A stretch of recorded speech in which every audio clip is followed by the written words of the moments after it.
Sanghar report bureau chief Ghulam Qadir कैरी district reporter GDAJ सरगरम अगवाण जो तक NA 210 ते उम्मीदवार सायरा बानो वसाण ऐं नवाबज़ादा ॾियाम नफ़ीस अली ख़ान जा मुख़्तलिफ़ इलाक़नि जा दौरा।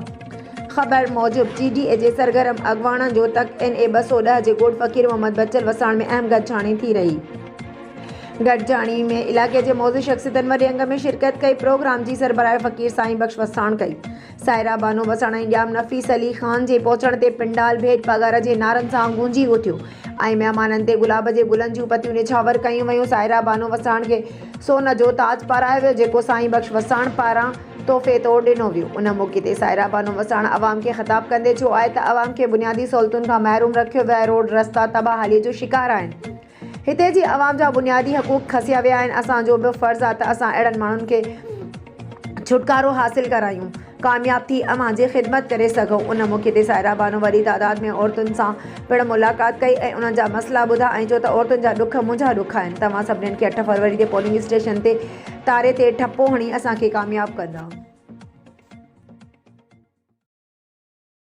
रिपोर्ट शाज़ अली मीराणी शिकारपुर शिया उलमा काउंसिल जे अगवाणनि ऐं समूरन इमाम बारगाहनि जे मतोलियुनि मस्जिदनि जे पेश इमामनि ऐं शिया आलमनि जे तरफ़ां मुस्तफ़ाई मदरसे शिकारपुर में गॾजाणी थी जंहिंमें PS 7 जे PP उम्मीदवार इम्तियाज़ अहमद शेख पिणु शिरकत कई।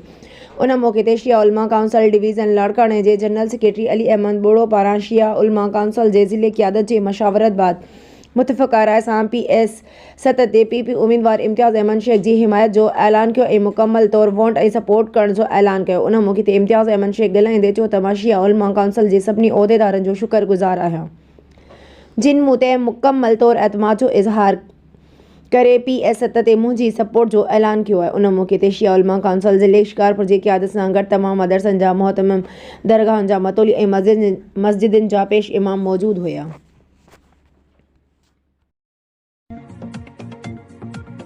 सिंझोरो रिपोर्टर हैदर बख्श जांग ज़िले सांगड़ तक 210 टंडो आदम GDAJ उम्मीदवार सायरा बानो वसाण ऐं सूबाई तक ॾियाम नवाज़ अली तक PS 42 GDA जो उम्मीदवार ॾियाम नफ़ीस अली ख़ान ॻोठ साईं बख़्श वसाण भाई ख़ान मरी सिकंदराबाद जियाबाद ते इलेक्शन वर्क जंहिंमें ख़लीफ़ो कासिम मेर फ़कीर ज़फ़र वरिया माणी रेस रशीद ख़ान मरी रेस रज़ा अली मरी अली डिनोशर अलबेलो मंगरियो मोहम्मद हसन मरी ॿिया वसाण दाऊद वसाण फ़कीर रज़ा महर ऐं ॿिया मोज़िज़ गॾु हुया। पार्टी वर्कर ऐं जमात वास्तेदार मिनारिटी जा वर्कर वॾे तादाद में गॾु हुया ऐं सॼो इलाइक़ो नारनि सां ऐं झंडनि सां गूंजजी रहियो हुयो।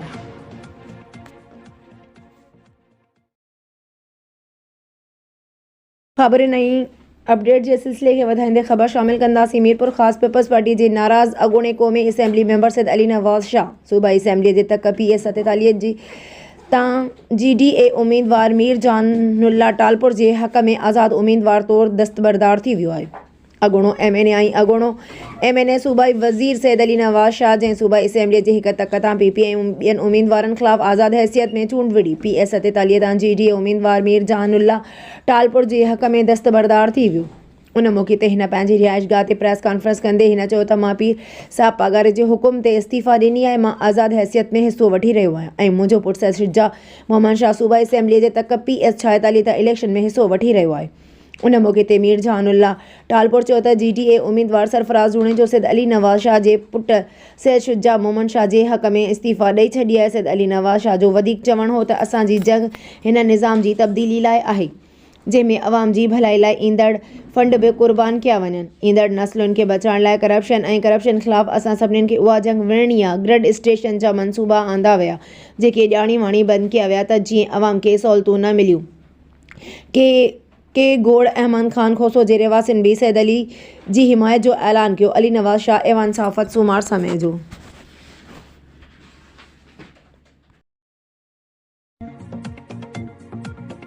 सेक्रेटरी रिपोर्ट अली रज़ा सनाई NA 208 ऐं PS 38 ते GDA पारां नामज़द उम्मीदवार सैद ज़ैन शाह चयो आहे त असांजी चूंडुनि में सिंध तरक्की पसंद पार्टी मुस्लिम लीग नून जमातुल उलमा इस्लाम GA सिंध ऐं शहीद भुट्टो समेत हमख़्याल बिरादरियूं ऐं दोस्त मदद करे रहिया आहिनि।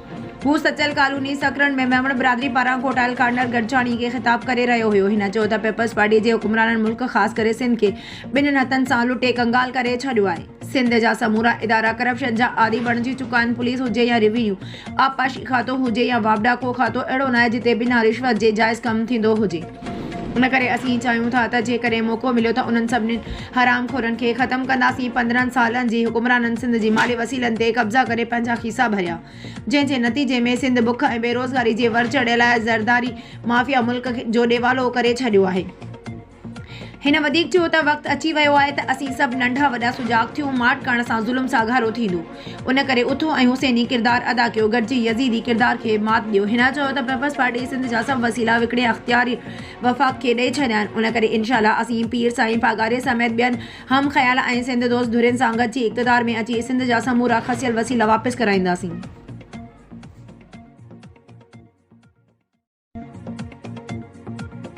खानपुर में रिपोर्टर घोटकी GPS ते वॾो दंगल। पीपल्स पार्टी पारां सरदार राजा खान महर JUI पारां सरदार पप्पू खान चाचड़ उम्मीदवार जो वर्तेज़ घोटके जे PS 21 जे उम्मीदवार ऐं 199 जे उम्मीदवार साईं अब्दुल कईम हाले जी समेत खटे ॾेखारींदसि। सरदार पप्पू खान चाचड़ वधीक चयो आहे, मुंहिंजी चाचड़ बिरादरी हिन PS ते 28,000 वोट आहिनि।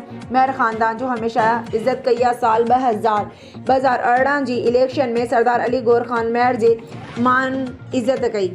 बाक़ी कादिर प्रोग्राम दौरान राजा खान महर चयो त सरदार पप्पू खान चाचड़ मुंहिंजे घर जे PS 21 इलेक्शन विहण लाइ आयो आहे। ही PS मुंहिंजो घर आहे। मां ख़ान साहब खे चवणु चाहियां थो त ही सियासत आहे, हर को आज़ादु आहे। पप्पू खान चाचड़ हमेशह असां तां इलेक्शन खटींदा आहियूं।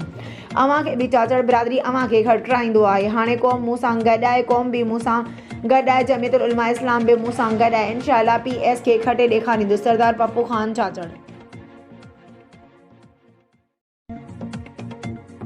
खैबर रिपोर्ट अज़ीज़ गुल खैबर मटियारी हेस्को डिवीज़न पारां बिजली चोरनि ऐं बाक़ायदारनि ख़िलाफ़ कार्रवाई। 4 ॼणनि ख़िलाफ़ केस दाख़िल।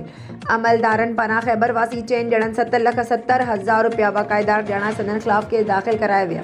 हेस्को मटियारी डिवीज़न पारां बिजली चोरनि ऐं बाक़ायदारनि ख़िलाफ़ क्रैकडाउन कंदे खैबर जे 4 रहवासियुनि ख़िलाफ़ केस दाख़िल कराया विया आहिनि। खैबरानी थाणे ते SDO हेस्को मटियारी सोहेल अहमद कुंभर जी फ़रियाद ते खैबर वासियुनि 4 ॼणनि अब्दुल कईम नोए पोटो फारूक मल्ला अनीक रहमान मेमन ऐं सैद इफ्तिखार शाह ख़िलाफ़ बिजली चोरी ऐं लखे रुपयनि जा बक़ाया जी अदम अदायगी जे इल्ज़ाम हेठि केस दाख़िल करायो वियो आहे।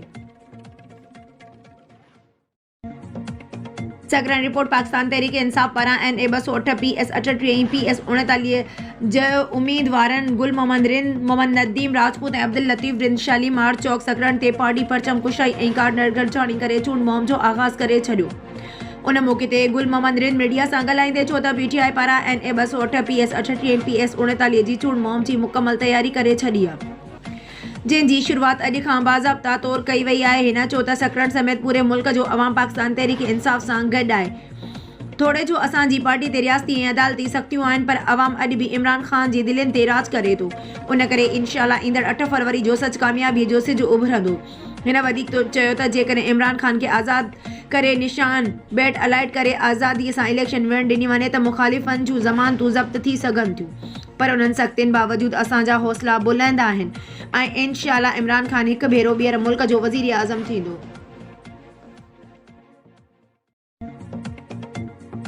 Ghotki district reporter Mohammad Malook Bhutto. Breaking news. Sawant Chandrani तकरार। घोटकी ज़िले में 6 क़त्ल।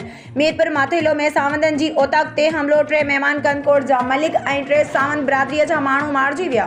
Ghotki district reporter Mohammad Malook Bhutto. Breaking news. Sawant Chandrani तकरार। घोटकी ज़िले में 6 क़त्ल। मीरपुर माथेलो में सावंतनि जी ओताक ते हमिलो। 3 महिमान कनकोट जा मलिक ऐं 3 सावंत बिरादरीअ जा माण्हू मारिजी विया।